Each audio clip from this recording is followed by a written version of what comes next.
నా పేరు వెంకటేశ్వర్లు అండి. బోడుప్పల్ నుంచి వచ్చినాను నేను. నేను 2019 లోపల ఒకటి బిల్డర్ దగ్గర నుంచి ఒక బిల్డింగ్ తీసుకున్నాను అండి. బిల్డింగ్ తీసుకున్నాను, కన్స్ట్రక్షన్ బిల్డింగ్ తీసుకున్నా. అయితే అప్పుడు 90 లక్షల రూపాయలు. అయితే అప్పుడు రిజిస్ట్రేషన్లు సవ్యంగానే జరిగినాయి. మాకు SBI state bank of India నుంచి వచ్చినాయి. మాకు 25 years డాక్యుమెంట్ ఇచ్చాడు మాకు బిల్డర్. 25 years డాక్యుమెంట్ ఇస్తే మొత్తం చూస్తే మాకు ఆల్రెడీ ఏమాత్రం రిస్క్ లేకుండా మాకు లోన్ శాంక్షన్ అయింది. SBI నుండి రిజిస్ట్రేషన్ అయిపోయింది. CC రోడ్లు ఉన్నాయి, అన్నీ ఉన్నాయి, ట్యాక్స్ కడుతున్నాం, అన్నీ చేస్తున్నాం. సడన్గా 2020లో ఇది వర్క్ బోర్డు అని చెప్పి 21లో వర్క్ బోర్డు అని చెప్పని చేసారు.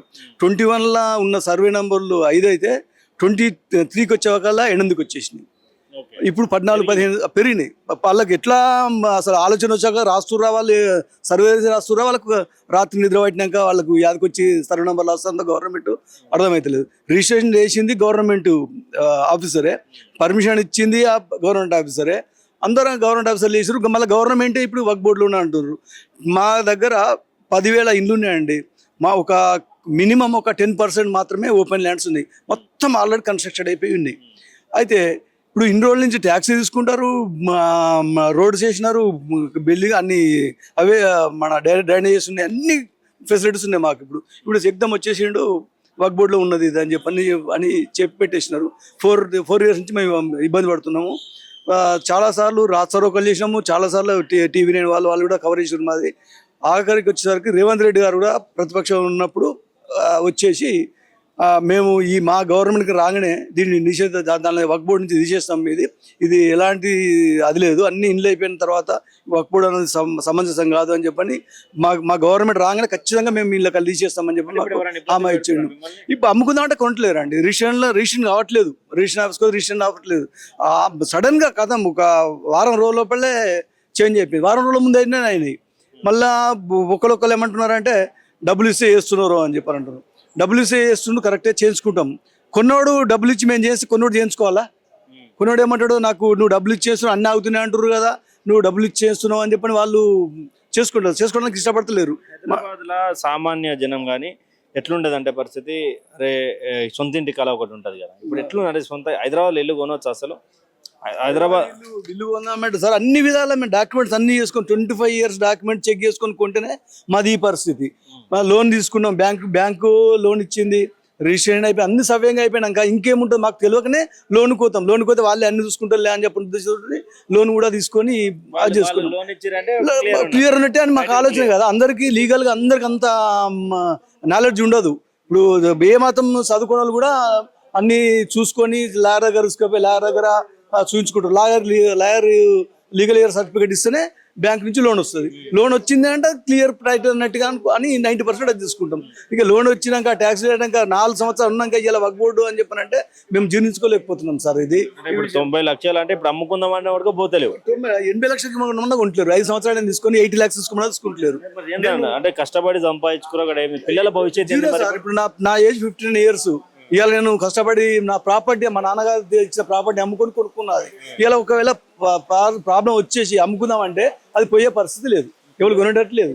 మరి మీ నాన్నగారు మీకు ఒకటి ఇచ్చారు, మరి మీరు పిల్లలకి ఇవ్వాలని లేదు. ఇప్పుడు ఇక పరిస్థితి లేదు. ఇప్పుడు నాది అనేటువంటి ధీమాతోటి మేము బతికే పరిస్థితి లేదు. ఇప్పుడు కొంతమంది చనిపోయారు సార్, ఓపెన్ ప్లాట్స్ పిల్లల పెళ్లి గురించి అది తీసుకొని పెట్టుకున్న వాళ్ళు. ఒక పెద్ద మనిషి 70 years ఉంటాడు, ఆయన ప్లాట్ అమ్ముకున్నాడు, మ్యారేజ్ సెటిల్ అయిన అమ్మాయి అని చెప్పని. రిజిస్ట్రేషన్ ఆఫీస్కి పోతే అంతకుముందు ఒక 10-15 రోజుల కింద రిజిస్ట్రేషన్లు అయినాయి.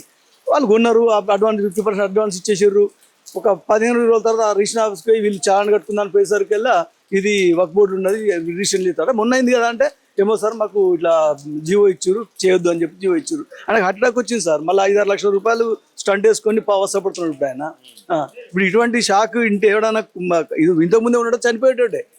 ఒకటి చెప్పండి వెంకటేశ్వర్ గారు, హైదరాబాద్లో ఇప్పుడు మీలాంటి మాలాంటి సామాన్యులు ఇల్లు కొనాలా వద్దా? కొనట్లేదు సార్. కొనొద్దు, అస్సలే కొనొద్దు, 80% కొనొద్దు. రియల్ ఎస్టేట్ TRS గవర్నమెంట్లో రియల్ ఎస్టేట్ వ్యాపారం ఒక 56% పడిపోయింది. ఈ గవర్నమెంట్ వచ్చినాక మేము ఎంతో ఊహించుకున్నాం. వాస్తవానికి ఈయన చిన్న దగ్గర నుంచి వచ్చిన అని చెప్పని ఎంపీపీ స్థాయి నుంచి అలా ముఖ్యమంత్రి స్థాయికి వచ్చిండు. చాలా సామాన్య జీవితం గడిపిన వ్యక్తి ఈయన, ఏదో బ్రహ్మాండం చేసాడని చెప్పి అనుకున్నాము. కానీ ఇంతకు ముందే చెప్పిండు వక్ఫ్ బోర్డుకు సంబంధించి మాట్లాడుతున్నా. ఆల్రెడీ సీఎం రేవంత్ రెడ్డి గారు ముస్లిం అంటేనే కాంగ్రెస్ అంటే ముస్లిం అనే స్టేట్మెంట్ ఇచ్చిండు. అయినాక మాకు లాభం చేస్తాడు అని కళ కూడా మేము ఊహించే పరిస్థితి లేదు. ఇప్పుడు వక్ఫ్ బోర్డు సవరణ బిల్లు కేంద్ర ప్రభుత్వం తీసుకొచ్చింది. ప్రతి రాష్ట్రాలలో అది అమల్లోకి వచ్చింది. ఓన్లీ కాంగ్రెస్ వాటి మిత్రపక్షాలు తప్ప వేరే వాళ్ళు పాలించే ప్రతి రాష్ట్రంలో అమలు చేస్తున్నారు. చేసినప్పుడు ఇక్కడ అమలు చేయొచ్చు కదా, అది అమలు చేస్తాడని మేము హ్యాపీగా ఉంటాం. ఇలా రేపన్నా కోర్టుల కేసెస్ మేము గెలవచ్చు, మా దగ్గర అన్ని కాయిదాలని వాళ్ళ లేవు, అట్లన్నా మేము గెయిన్ కావచ్చు అని ఆలోచన. వీళ్ళ అమెండ్మెంట్ బిల్లే వీళ్ళు దాన్ని చేస్తలేరు. ఎక్కడి నుంచి వచ్చారండి? సార్ నేను నారాపల్లి సార్, నారాపల్లి మేడ్చల్ డిస్ట్రిక్ట్ గట్కేసర్ మండలి. అంటే ఏంటి అంటే మీ ప్రాబ్లం ఇప్పుడు 22A వక్ఫ్ బోర్డుకి సంబంధించిందా, యుఎల్ఎస్ సంబంధించినటువంటి ల్యాండ్, ఏం జరుగుతుంది? ఒకటి సార్, సామాన్య మానవుని జీవిత కళ హైదరాబాద్లో ప్లాట్ కొనుక్కోవాలని ఉంటుంది సార్. ఆ ప్లాట్ కొనుక్కోవడానికి ఆ సగటు మనిషి అనే వ్యక్తి కుటుంబాన్ని పోషించుకుంటూ, హౌస్ రెంట్ పే చేస్తూ, పిల్లలను చదివించుకుంటూ, ఆ వచ్చిన చిన్న సంపాదననే ఒక్కొక్క రూపాయి జమ చేసుకొని కొన్ని సేవింగ్ చేసుకొని ఆయన జీవితంలో ఒక ప్లాట్ కొనుక్కుంటాడు సార్. ఆ ప్లాట్ కొనుక్కునేసరికి ఆయన ఏజ్ 40 సంవత్సరాలకు వచ్చేస్తుంది. ఆ ప్లాట్ కొనుక్కున్న తర్వాత దాని మీద లోన్ తీసుకొని ఆ లోన్ తీర్చేసరికి ఆయన ఏజ్ 60 సంవత్సరాలకు వస్తుంది సార్. 60 సంవత్సరాలు వాళ్ళ లైఫే అయిపోతుంది. అక్కడ ఆ సామాన్య వ్యక్తి ఆ ప్లాట్ కొనుక్కున్న తర్వాత ఏదైనా ట్రాన్సాక్షన్ చేసుకుందామని, అవసరాల రీత్యా అమ్ముకుందామని, లేదంటే లోనుకు పోదామని పోతే 22A అనే ఒక గుదిబండ సామాన్య మానవుల మీద వేసారు సార్. ఆ 22A అంటే ఏందనేది తెలియదు సామాన్య వ్యక్తికి. నాకు కూడా ఒక ప్లాట్ ఉన్నది సార్ నారపల్లిలో. నేను ఆ ప్లాట్ 2009లో మా పాప కోసం కొనుక్కున్నా సార్. నేను ఆ ప్లాట్ కొన్నప్పుడు మా పాప ఏజ్ వచ్చేసి 7 ఇయర్స్. ఇప్పుడు మా పాప ఏజ్ 24 ఇయర్స్ వచ్చింది సార్. ఆ అమ్మాయి మ్యారేజ్ చేద్దామని చెప్పి ఆ ప్లాట్ నేను మార్కెట్లో పెట్టి అమ్ముకున్నా సార్. అమ్ముకున్న తర్వాత వాళ్ళు నాకు ఒక అడ్వాన్స్ కొంత అమౌంట్ పే చేసారు. వాళ్ళ టైం వచ్చిన తర్వాత మనం వాళ్ళకి రిజిస్ట్రేషన్ చేయాలని చెప్పి SRO నారపల్లి సబ్ రిజిస్టర్ ఆఫీస్కి వెళ్ళాం సార్. చాలాని కట్టి అతనికి మనం రిజిస్ట్రేషన్ చేద్దామని వెళ్తే మీ ప్లాట్ 22A ప్రొహిబిటెడ్లో ఉన్నది, ప్లాట్ రిజిస్ట్రేషన్ కావట్లేదని చెప్పింది సార్. నాకు అర్థం కాలేదు 22A ఏంది. నేను ఇంత గతంలో ప్లాట్ ఉన్నప్పుడు అన్ని పేపర్స్ ఎంక్వైరీ చేసుకున్నా, నా దగ్గర అన్ని లింక్ డాక్యుమెంట్ ఉన్నాయి. అంతమందికి 7 ట్రాన్సాక్షన్లు అయినాయి, నాది 8వ ట్రాన్సాక్షన్.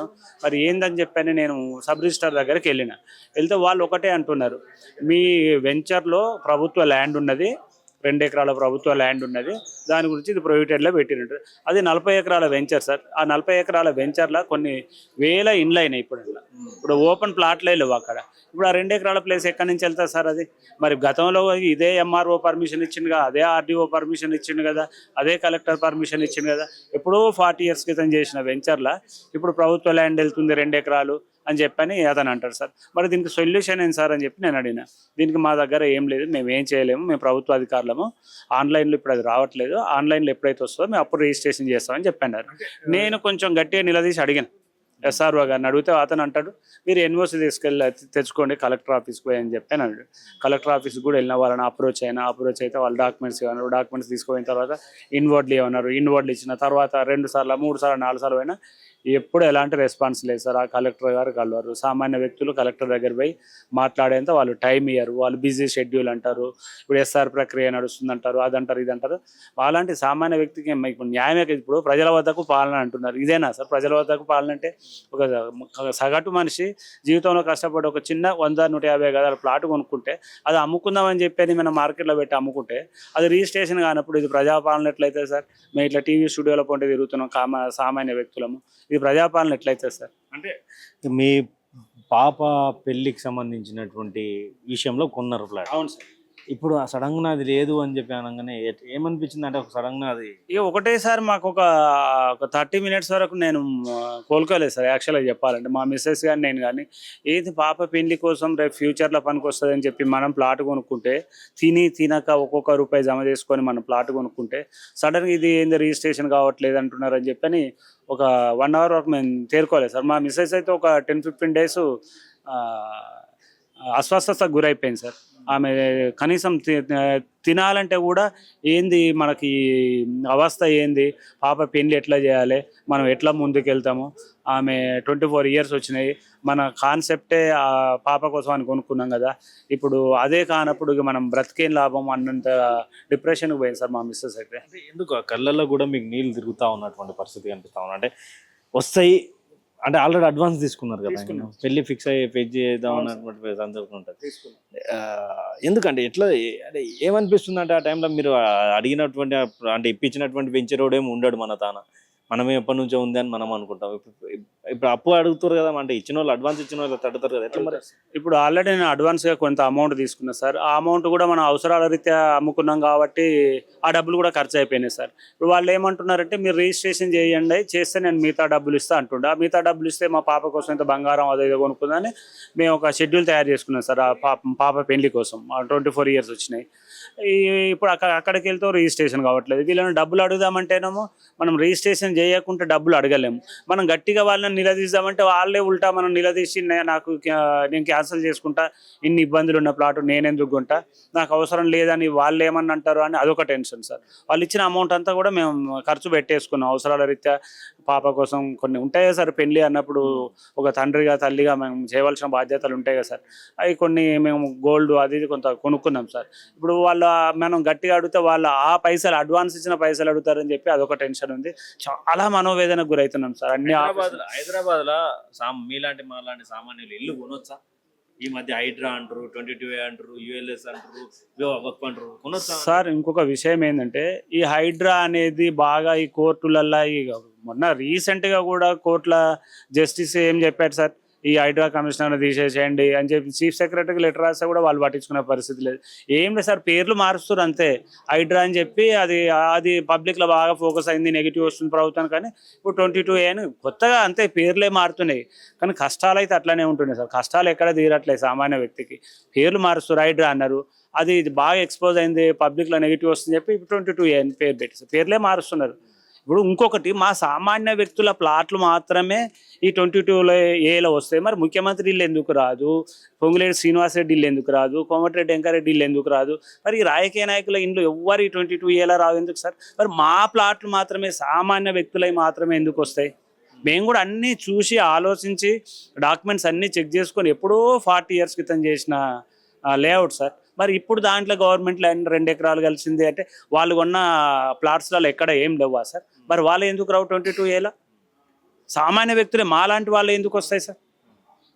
ఇప్పుడు ఏంది అంటే ఇప్పుడు పరిస్థితి ఏంటంటే ఒకవేళ వద్దు ఏమం కాదు 22A ఉంటే మీ పరిస్థితి ఏంటి? ఏం లేదు సార్, సావేగా, అంతకన్నా ఎక్కువ ఏం లేదు. ఇప్పుడు వాళ్ళకు అడ్వాన్స్ తీసుకున్న అడ్వాన్స్ డబ్బులు ఇవ్వలేము, ఆడ పాప పెళ్ళి, ఇవన్నీ ఇన్ని సమస్యలలో ఎట్లా బతుకుతాం సార్? ఎన్ని ఇళ్ళు ఉంటాయి ఇప్పుడు దాదాపు? అట్లా లక్షల ఇండ్లు ఉన్నాయి సార్. ఇండ్లు కాదు, ఎకరాలు ఉన్నాయి. 3-4 లక్షల ఎకరాలు 22A ఉంది. ఒక మా నారపల్లి సబ్ రిజిస్టార్ ఆఫీసులో ఒక 12 villages ఉంటాయి సార్. మా విలేజ్ అందులో నారపల్లి అనేది మా విలేజ్లోనే 13 సర్వే నెంబర్లు. 13 సర్వే నెంబర్లలో ఒక 60 ఎకరాలు ఇచ్చింది సార్. అట్లా స్టేట్ మొత్తం ప్రతి విలేజ్లో చూసుకుంటే కొన్ని లక్షల ఎకరాలు ఉంటుంది సార్. అది లక్షల ఎకరాలు అందరికి సావే అంతేగా సార్. మరి ఇప్పుడు మామూలు వ్యక్తి ఏం చేస్తారు సార్? ఏం చేయలేని పరిస్థితి కదా. సరే డబ్బులు ఉన్న వాళ్ళంటే సార్ అది పోయినా ఇంకోటి ఉంటుంది, అది పోయినా ఇంకోటి ఉంటుంది అని వాళ్ళకి ఏదో క్యాల్కులేషన్స్ ఉంటాయి. మిడిల్ క్లాస్ వాళ్ళకి ఏం క్యాల్కులేషన్స్ ఉంటాయి సార్?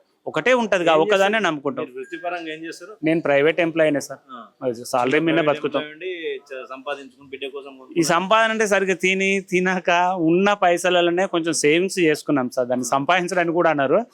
ఏదో ఎంజాయ్మెంట్ లేకుండా అన్ని ఖర్చులు తగ్గించుకొని ఒక్కొక్క రూపాయి జమ చేసి చేసుకుందే తప్ప. ఇప్పుడు నాకు 56 years సార్. 56 years అంటే నేను ఆ ప్లాట్ కొన్నప్పుడు నాకు 17 years అవుతుంది ఆ ప్లాట్ కొని. అప్పుడు నాకు 39 years ఉన్నాయి, ఇప్పుడు 56. ఇంకొక నేను పెళ్లి చేసి మళ్ళీ అప్పులు తీర్చి ఇవన్నీ చేసేసరికి నా లైఫే అయిపోతుంది సార్. సామాన్య వ్యక్తి లైఫ్లో వాడు ఒక ప్లాట్ కొనాలంటే 40 years అవుతుంది సార్, ఇల్లు కట్టాలంటే 60 years అవుతుంది. మీ తర్వాత మళ్ళీ మిగతా బాధ్యతలు వస్తాయి. అవన్నీ తీర్చేసరికి మన దగ్గర ఏముండదు, వాడు కృషించి నశించిపోతాడు. మన దగ్గర లాస్ట్కి అప్పులే మిగులుతాయి సార్, ఏముండదు. ఏం చెప్తారు ప్రభుత్వానికి? ఏం చెప్తారు? ప్రభుత్వానికి నేను ఒకటే విజ్ఞప్తి చేస్తున్నా, సామాన్య జనాన్ని ఇబ్బంది పెట్టకండి. 22A అనేది నిషేధించండి. గత ప్రభుత్వంలో ఉందని చెప్పి రీసెంట్గా మన రెవెన్యూ మినిస్టర్ శ్రీనివాస్ రెడ్డి గారు చెప్తున్నారు. లాస్ట్ జూన్ వరకు రిజిస్ట్రేషన్లు అయినాయి. మరి ప్రభుత్వం వచ్చి 2.5 years అవుతుంది. గత ప్రభుత్వంలో 22A ఉన్నాయని చెప్పారంటే మరి 2 months క్రితం కూడా రిజిస్ట్రేషన్లు అయినాయి కదా సార్. గవర్నమెంట్ వచ్చి 2.5 years అవుతుందిగా. అదంతా తప్పుడు. జనాలను ఏదో మభ్యపెట్టడానికి ఏదో చేస్తున్నారు. ప్రభుత్వం ఇట్లానే మొండిగా పోతే కావాలని మేము ప్రభుత్వాన్ని ఏరి కోరి తెచ్చుకున్నాం. అందులో నేను కూడా ఓటేసిన సార్, నిజం చెప్తున్నా. కానీ ఇంత ఘోరంగా మమ్మల్ని మా చెంప మీద మా చేతులతోనే మమ్మల్ని కొట్టిస్తున్నట్టు ఉంది. దయచేసి ప్రభుత్వం ఇప్పటికైనా 22A నిషేధించాలని చెప్పి మార్పు కోసం ఓటేసిరు కదా, ఇప్పుడు ఆ మార్పు ఎట్లయింది? కాంగ్రెస్ కేసీఆర్ వద్దని కాంగ్రెస్ ని గెలిపించారు. ఇప్పుడు ఎట్లా అనిపిస్తుంది ఆ మార్పు? ఇట్లా ఇక ఈ అన్ని పనులు వదిలిపెట్టి ఆఫీస్ వదిలిపెట్టి ఇట్లా టీవీ ఛానల్ ఆఫీసుల పొంటి ప్రభుత్వ ఆఫీసుల పొంటి తిరుగుడు అవుతుంది సార్. ఏం లేదు, ప్రజాపాలన లేదు, ఏం లేదు, ఆడ జీరో సార్. అంతా 100% ఓడగొట్టడానికి మా వంతుగా ప్రయత్నం చేస్తాం. అవసరం అనుకుంటే ఆ ప్లాట్ పోతే ఉన్న ఓ ఇల్లు ఉంది, అది కూడా అమ్ముకొని కొన్ని ఎదురు పార్టీ వాళ్ళకు సహాయ సహకారాలు కూడా చేయాల్సి వస్తుంది. ఇట్లా చేస్తే చెప్తారా 10 మందికి? 100% చెప్తాం సార్. ఏమని చెప్తారు? ఇట్లా జరుగుతున్న విషయాలండి చెప్పేదేం సార్, అందరికి పబ్లిక్ అందరు తెలిసిపోయింది. ఇంకా చెప్పేదేం సార్.